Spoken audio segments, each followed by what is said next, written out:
پیارے دوستو السلام علیکم۔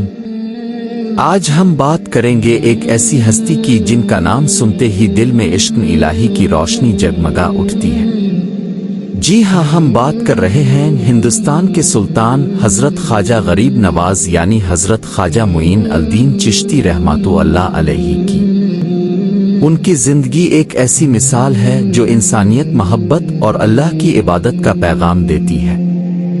تو چلیے ویڈیو شروع کرتے ہیں۔ کہا جاتا ہے کہ حضرت خواجہ معین الدین چشتی رحمۃ اللہ علیہ المعروف خواجہ غریب نواز کی ولادت ایران میں 530 ہجری میں ہوئی۔ آپ کے والد کا نام حضرت خواجہ سید غیاث الدین حسن رحمۃ اللہ علیہ اور والدہ کا نام بی بی الورا رحمۃ اللہ علیہ ہے۔ 8 برس کی عمر میں آپ کے والد کا انتقال ہو گیا اور 15 برس کی عمر میں آپ کی والدہ کا انتقال ہو گیا۔ 544 ہجری میں ایک بار آپ اپنے پھلوں کے باغ میں کام کر رہے تھے کہ حضرت ابراہیم قزوع نام کے ایک درویش وہاں آئے اور بیٹھ گئے۔ انہیں اپنے باغ سے انگور کا گچھا پیش کیا اور انہوں نے اسے کھایا۔ پھر مہمان نوازی سے خوش ہو کر انہوں نے اپنے جھولے سے کچھ نکالا، اسے چبا کر خواجہ معین الدین کو کھانے کو دیا۔ اپنے خوشی سے اسے کھا لیا۔ ان کے فیض و برکات سے آپ کے لیے علم و حکمت کے دروازے کھل گئے۔ پھر آپ نے اپنا سب کچھ بیچ دیا اور اس رقم کو غریبوں اور یتیموں میں خیرات کر دیا۔ اس کے بعد اب سمرقند اور بخارا کی طرف علم دین سیکھنے کے لیے روانہ ہو گئے۔ 561 سے 566 ہجری تک اب وہاں حضرت مولانا حسام الدین بخاری اور حضرت مولانا شرف الدین زد کے پاس علم دین حاصل کرتے رہے۔ 566 ہجری میں آپ کی ملاقات حضرت نجم الدین کبر رضی اللہ عنہ سے ہوئی۔ اب ایک کامل پیر کی تلاش میں تھے۔ تب اپنے خواجہ عثمان ہارونی رحمۃ اللہ علیہ کے بارے میں سنا۔ 568 ہجری میں آپ ان کے پاس گئے، ان کے مرید ہوئے اور عبادت الہی اور خدمت مرشد کرتے رہے۔ ایک بار خواجہ عثمان ہارونی نے آپ سے فرمایا، معین الدین نیچے دیکھو کیا نظر آتا ہے؟ آپ نے نیچے دیکھ کر کہا کہ میں زمین کے اندر دیکھ سکتا ہوں۔ مرشد نے فرمایا، اب اوپر دیکھو کیا نظر آتا ہے؟ آپ نے اوپر دیکھ کر کہا کہ میں آسمان کے اندر دیکھ سکتا ہوں۔ مرشد نے فرمایا، میں تمہیں اس سے بھی آگے پہنچانا چاہتا ہوں۔ پھر 22 سال مرشد کی خدمت میں گزارنے کے بعد ایک دن مرشد نے آپ کو بلایا، اپنی 2 انگلیاں آپ کی دونوں آنکھوں کے درمیان رکھیں اور فرمایا، معین الدین نیچے دیکھو کیا نظر آتا ہے؟ آپ نے نیچے دیکھ کر کہا کہ میں تحت السر تک دیکھ سکتا ہوں، یعنی 7 طبق زمین کے نیچے تک۔ پھر مرشد نے فرمایا، اوپر دیکھو کیا دکھائی دیتا ہے؟ اپنے اوپر دیکھ کر کہا کہ میں عرش اعظم تک دیکھ سکتا ہوں۔ خواجہ عثمان ہارونی نے خوش ہو کر آپ کو خلافت عطا فرمائی۔ ایک بار آپ کے مرشد خواجہ عثمان ہارونی رحمۃ اللہ علیہ نے اپنے تمام مریدوں کو جمع کر کے فرمایا کہ میں نے جو علم تمہیں سکھایا ہے اس میں سے کچھ کرامات پیش کرو۔ سب مریدوں نے باری باری کرامات پیش کی۔ کسی نے سونا، کسی نے چاندی، کسی نے ہیرے جواہرات تو کسی نے دینار درہم پیش کیے۔ خواجہ معین الدین نے روٹی کے ٹکڑے پیش کیے۔ یہ دیکھ کر سب مرید اب پر ہنسنے لگے۔ اتنے میں دروازے پر ایک فقیر نے آواز دی کہ میں کئی دنوں سے بھوکا ہوں، مجھے کھانے کو کچھ دے دو۔ سب نے اپنی اپنی چیزیں اسے دینا چاہی، مگر اس فقیر نے کہا کہ میں ان سونے چاندی، ہیرے جواہرات، دینار درہم کا کیا کروں؟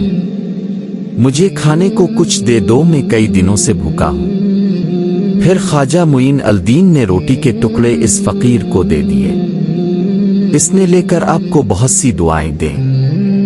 اس کے بعد خواجہ عثمان ہارونی نے فرمایا، معین الدین تم غریب نواز ہو۔ 555 ہجری میں شیخ حج الدین ابو نجیب عبد القادر سہروردی رحمۃ اللہ علیہ سے ملاقات ہوئی۔ 563 ہجری میں خواجہ عثمان ہارونی نے آپ کو جبہ مبارک عطا کیا اور اپنے ساتھ حج کو لے گئے۔ جب بیت اللہ شریف میں حاضر ہوئے تو آپ کے پیر و مرشد نے آپ کا ہاتھ پکڑ کر دعا کی، اے خداوند میں اپنے معین الدین کے لیے تجھ سے 3 چیزیں طلب کرتا ہوں۔ غیب سے آواز آئی، عثمان، معین الدین کے لیے جو کچھ طلب کرو گے دیا جائے گا۔ یہ حکم پا کر اپنے عرض کیا، خداوند تو میرے معین الدین کو قبول فرما۔ او ارشاد باری ہوا، ہم نے قبول کیا۔ او پھر عرض کیا، میرے معین الدین کو مجھ سے زیادہ شہرت عطا فرما۔ او ارشاد باری تعالی ہوا، ہم نے قبول کیا۔ پھر عرض کیا، میرے معین الدین میں اپنے جلوے اور اپنے حبیب صلی اللہ علیہ وسلم کی شان پیدا فرما۔ ارشاد باری ہوا، یہ دعا بھی میں نے قبول کی۔ آخری وقت میں دعا کا اس طرح ظہور ہوا کہ آپ کی وصال کے بعد آپ کی پیشانی مبارک پر عربی میں لکھا ہوا تھا، جس کا ترجمہ یہ ہے، یہ اللہ کا حبیب ہے اور اس کا وصال اللہ کی محبت میں ہوا۔ اس کے بعد جب مدینہ شریف پہنچے اور حضور صلی اللہ علیہ وسلم کو سلام پیش کیا، السلام علیکم آ رسول اللہ، تو روضہ مبارک سے جواب آیا، وعلیکم السلام، یعنی تم پر بھی سلامتی ہو۔ زمین و سمندر کے بزرگوں کے قافلے میں 580 ہجری میں غوث اعظم رضی اللہ عنہ سے دوبارہ ملاقات ہوئی۔ 582 ہجری میں اس جہان میں خواجہ قطب الدین بختیار کاکی کو مرید بنایا اور 585 ہجری میں سمرقند میں ان کو خلافت عطا فرمائی۔ 585 ہجری میں اب خواجہ قطب الدین بختیار کاکی کے ساتھ حرم شریف گئے تو سرکار مدینہ حضور صلی اللہ علیہ وسلم اب کے خواب میں تشریف لائے اور فرمایا، معین الدین تم دین کے مددگار ہو، اب ہندوستان جاؤ اور وہاں جاہلیت کو دور کر کے لوگوں کو دین اسلام کا صحیح راستہ دکھاؤ۔ راستے میں بہت سے صوفی اولیاء سے برکت حاصل کرتے ہوئے اور ہزاروں لوگوں کو دین کی صحیح راہ دکھاتے ہوئے اب ہندوستان میں لاہور میں کچھ عرصے کے لیے رکے اور پھر وہاں سے 587 ہجری میں 52 برس کی عمر میں راجپوتانہ راجستھان کے علاقے اجمیر میں پہنچے، جہاں پرتھوی راج چوہان کی حکومت تھی۔ اجمیر میں اس وقت ایک مندر ہوا کرتا تھا جو اجمیر کا سب سے بڑا مندر تھا، اور وہ مندر صرف راجاؤں اور رانیوں کی پوجا کے لیے خاص تھا۔ مندر کے ساتھ ایک تالاب تھا جس کا نام اناساگر تھا۔ ہندو اس تالاب کے پانی کو بہت برکت والا سمجھتے تھے۔ ان کا ماننا تھا کہ اس تالاب میں نہانے سے اس کے سارے گناہ دھل جاتے ہیں۔ اس مندر میں رات کو اتنے زیادہ دیے جلائے جاتے تھے کہ صرف ایک ہی رات میں 3 من تیل ان دوہے میں استعمال ہوتا تھا۔ آس پاس کے گاؤں دیہاتوں میں مندر کے نام تھے اور ان دیہاتوں کی آمدنی مندر پر خرچ ہوا کرتی تھی۔ مندر میں ہزاروں نوکر تھے جن کا کام آنے والوں کی خدمت اور دیکھ بھال کرنا تھا، اور وہ بتایا کرتے تھے کہ کون سا بھگوان بیٹے دیتا ہے، کون سا بھگوان صحت اور تندرستی دیتا ہے، اور کس مورتی کی پوجا کرنے سے دولت بڑھتی ہے۔ خواجہ غریب نواز رحمت اللہ علیہ وہاں آئے اور اناساگر سے کچھ فاصلے پر چٹائی بچھا کر اپنے مریدوں کے ساتھ بیٹھ گئے۔ عصر کا وقت تھا، لہذا اب خواجہ صاحب نے حضرت قطب الدین رحمت اللہ علیہ سے اذان دینے کو کہا۔ کفر و شرک سے بھرے اجمیر میں اللہ کے ایک ہونے اور حضرت محمد صلی اللہ علیہ وسلم کے رسول ہونے کا یہ پہلا اعلان تھا۔ وہاں رہنے والے لوگ اسلام کے بارے میں کچھ بھی نہیں جانتے تھے۔ چنانچہ اذان کی آواز سن کر وہ حیران ہوئے اور اپنے گھروں سے نکل کر سب خواجہ غریب نواز اور ان کے مریدوں کو دیکھنے لگے اور اناساگر کے پاس بھیڑ لگ گئی۔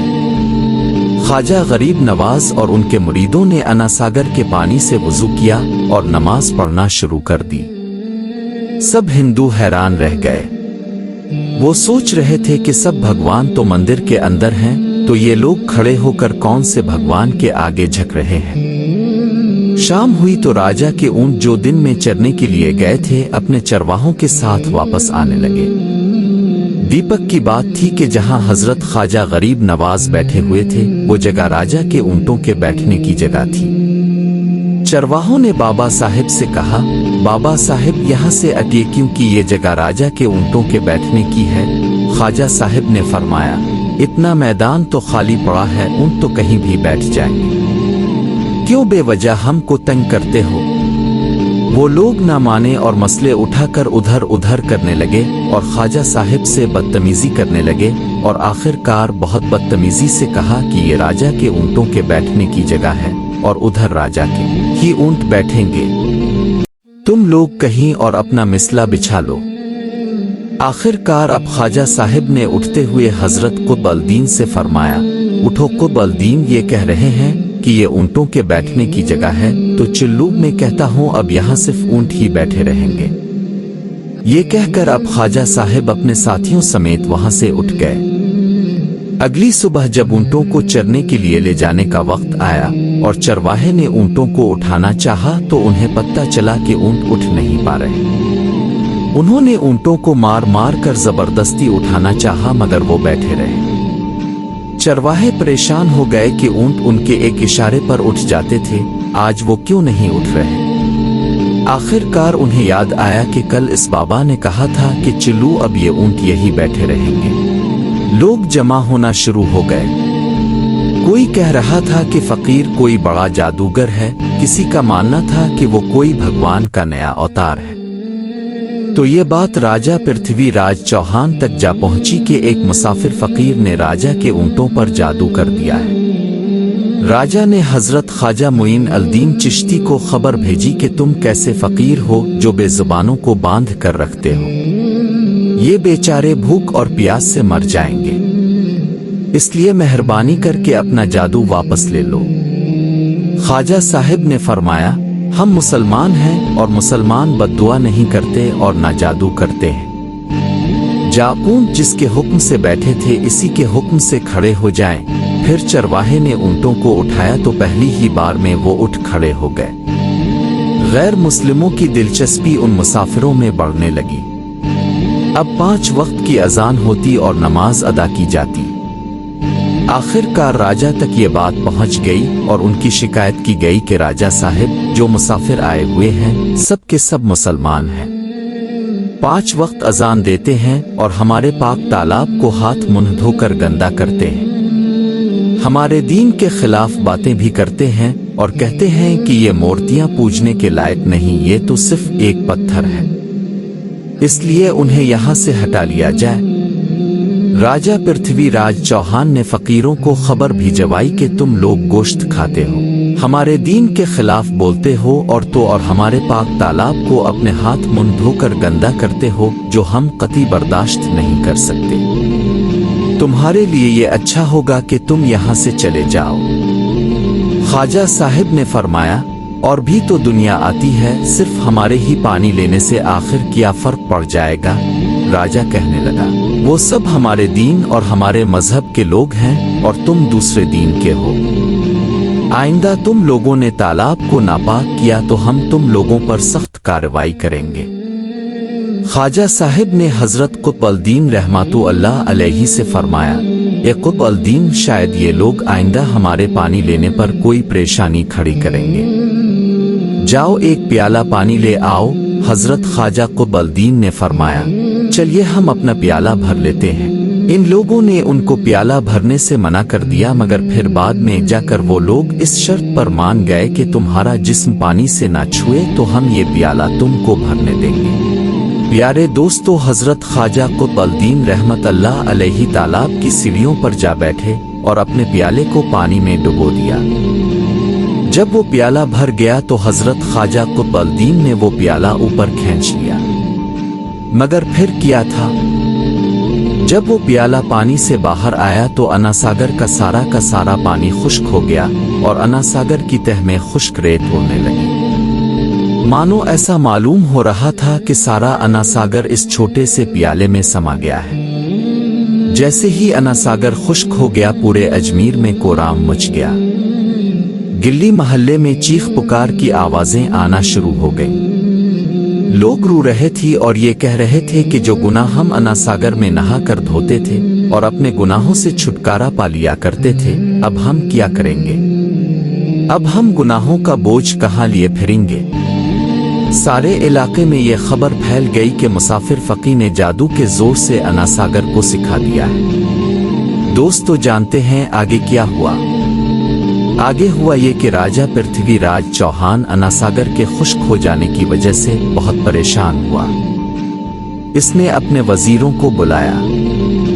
सब ने यही कहा कि फकीह या तो जादूगर है या फिर वाकई कोई पहुंचा हुआ फकीह है। साथ ही साथ उनकी परेशानी बढ़ गई कि अजमेर की रौनक तो अनासागर के दम से थी। इसकी वजह से लोग दूर दूर से अजमेर आते थे और अपना ईमान ताज़ा करके लूट जाया करते थे। अनासागर के खुश्क हो जाने से हिंदू धर्म को सख्त देके लगा और ये बड़ी शर्मनाक बात थी। आखिरकार ये कहा गया कि फकीह से बात की जाए कि आखिर फकीह चाहता क्या है। अगर वो कोई ऐसी बात चाहता है जो हमें पसंद आए तो फिर हम उसकी बात को मान लेते हैं और इससे मुआफ़ी मांग लेते हैं। चुनांचे सब मर्द, औरतें और बच्चे जाकर फकीह की मिन्नतें करने लगे कि लोगों को इस परेशानी से छुटकारा दिलाई और हम सब पर मेहरबानी कीजिए। हम सब जो गलती हुई है इसे मुआफ़ कर दो। हम अपने गुनाहों का बोझ लेकर कहाँ जाएंगे और कैसे सुकून पाएंगे, क्योंकि हम लोग इसी तालाब में अपने गुनाहों का बोझ धो लिया करते थे। ये तरीका ज्यादा आसान था। लिहाजा तमाम लोग बाबा साहिब रहमत अल्लाह ताला अलैहि के पास आए और बोले, बाबा तुम भी वुजू कर लिया करो, मगर भगवान के वास्ते हमारा अनासागर हमें लुटा दो। हजरत ख्वाजा गरीब नवाज रहमत अल्लाह ताला अलैहि ने हजरत कुतुबुद्दीन बख्तियार काकी से फरमाया, जाओ इस प्याले का पानी वापस तालाब में डाल दो। जैसे ही प्याले का पानी तालाब में डाला गया, अनासागर के नीचे सारा पानी उछल उछल कर अनासागर में आ गया। इस पानी ने कई दिलों को धो डाला। हिंदू कौम के तारीख की किताबों में भी हिंदू तारीख लिखने वाले इस बात को मानते हैं कि इस शाम 32,000 गैर मुस्लिमों ने कलमा पढ़कर खुद को मुसलमान करार दिया था। उन गैर मुस्लिमों के मुसलमान हो जाने से हिंदू पंडितों और आम हिंदुओं पर भी गुस्से का तूफान खड़ा हो गया और वो सोच में पड़ गए कि फकीह अगर कुछ दिन और रहा तो देवी देवताओं का नाम लेने वाला कोई नहीं रहेगा।